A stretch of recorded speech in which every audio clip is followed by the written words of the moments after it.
Payment नहीं होगी।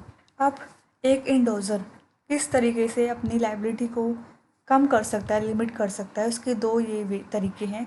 First है बाय सेंस रिकोर्स इंडोर्समेंट। इसमें क्या होता है, अगर एक पर्सन, एक इंडोज़र इंडोर्समेंट करते वक्त ये क्लियर कर दे इंडोजी को, यानी जिसको वो ट्रांसफ़र कर रहा है, और further holder of the instrument, यानी इंडोजी जब आगे किसी को इंस्ट्रूमेंट ट्रांसफ़र करेगा, क्लियर वर्ड्स में उसने क्लियर कर दिया है कि अगर इंस्ट्रूमेंट डिसऑनर्ड हो जाएगा तो उसकी कोई भी रिस्पॉन्सिबिलिटी नहीं होगी, तो उसे हम कहते हैं सेंस रिकोर्स इंडोर्समेंट।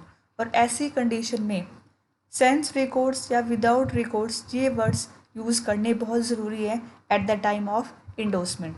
जैसे एग्जांपल है पे ए को पे करो, और ऑर्डर ए जिसको ऑर्डर कर रहा है उसको पे करो, सेंस रिकोर्स और विदाउट रिकोर्स। इसका मतलब in case of dishonoured endorser is not responsible in any case, और उसकी कोई भी लाइबिलिटी नहीं होती। सेकंड है फैकुलेटिव इंडोर्समेंट। इसमें भी ये है कि इंडोजर इंडोर्समेंट करते वक्त ये क्लियर कर देता है कि अगर इंस्ट्रूमेंट डिसऑनर्ड हो जाए तो कोई भी नोटिस डिसऑनर का उसको नहीं दिया जाएगा। तो इसमें भी उसने अपनी लाइबिलिटी लिमिट कर दी। हालांकि इंडोजी जब आगे ट्रांसफ़र करता है तो इंडोजी की लाइबिलिटी जो है वो कम नहीं होती, उसकी रिस्पॉन्सिबिलिटी जो है वो वही रहेगी, चाहे उसके ऊपर नोटिस उसको दिया गया हो या फिर नहीं दिया गया हो। तो ये दो तरीके हैं जिससे कि हम वो कर सकते हैं। एक और इम्पॉर्टेंट टर्म वो है नेगोशिएशन बैक। नेगोशिएशन का मतलब मैंने आपको बताया था transfer from one person to another. Back का मतलब वापस। जब जिस पर्सन ने नेगोशिएशन किया है, ट्रांसफ़र किया है कोई नेगोशिएबल इंस्ट्रूमेंट, वापस घूम फिर कर उसी के पास अगर आ जाता है तो उसे हम कहते हैं नेगोशिएशन बैक।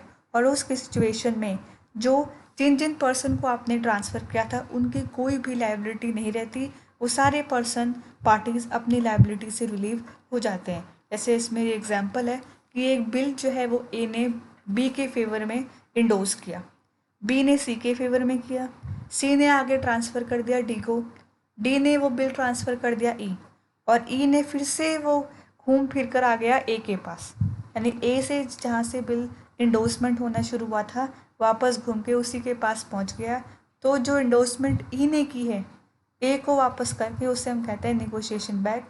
और उस सिचुएशन में ए जो है वो होल्डर ऑफ इंस्ट्रूमेंट होगा और उसके पास राइट नहीं है कि वो किसी भी पार्टी से को स्यू करे रिकवरी करने के लिए, क्योंकि उसी से वो सर्कल जो है वो शुरू हुआ था। लेकिन अगर कोई पर्सन सेंस रिकोर्स इंडोर्समेंट कर रहा है, जो मैंने आपको बताया था, उस केस में अगर वो दोबारा होल्डर बन जाता है तो बाकी जितनी भी पार्टीज़ होंगी वो लाइबल होंगी। वैसे नॉर्मल केस में मैंने बताया था उनकी लाइबिलिटी ख़त्म हो जाती है, लेकिन सेंस रिकोर्स इंडोर्समेंट में उसकी लाइबिलिटी जो है वो ख़त्म नहीं होती और होल्डर के पास राइट है कि वो अदर पार्टी से पेमेंट रिसीव कर सकता है। ये एक एक्सेप्शन है निगोशिएबल बैक का, वैसे उनकी लाइबिलिटी नहीं बनती। इसे एक एग्जांपल के थ्रू करते हैं। ए ने एक सेंस रिकोर्स इंडोर्समेंट की थी और बाद में बी के नेगोशिएशन बैक करने की वजह से वो ई के पास ही दोबारा आ गया। उस केस में जिसे मैंने बताया था कि A is not liable to all the four parties जो हैं, लेकिन ऑल ऑफ देम जो है वो लाइबल होंगी ए के लिए इन case of dishonour of the bill. He can recover कर सकता है अमाउंट बाकी सारे पार्टी से या किसी भी एक पार्टी के साथ। और अगर ए चाहे तो दोबारा से इंडोर्स कर सकता है बिल, लेकिन जितने भी इंडोज़र के नाम थे, जैसे बी सी था, डी था, ई, उनके नाम उनको कैंसिल करने पड़ेंगे बिल से, और ऐसे इंडोर्समेंट को हम कहते हैं taking up of A bill. तो ये था आपका इंडोर्समेंट क्या होता है। Transfer of any negotiable instrument, जिसमें जो राइट टू रिसीव पेमेंट है वो भी आप किसी दूसरे पर्सन के फेवर में ट्रांसफ़र कर रहे हो, और जिसके लिए आप इंस्ट्रूमेंट के बैक साइड पर साइन करते हो या फिर एक प्लेन पेपर अटैच करते हो, उस पर आप साइन करते हो। डिफरेंट टाइप ऑफ इंडोर्समेंट हमने पढ़ी। क्या इंस्ट्रक्शंस और एसेंशियल चीज़ें हैं जो आपको ध्यान में रखनी चाहिए इंडोर्समेंट करते वक्त, और कौन कौन सी पार्टीज़ हैं जो कि इंडोर्समेंट कर सकती हैं।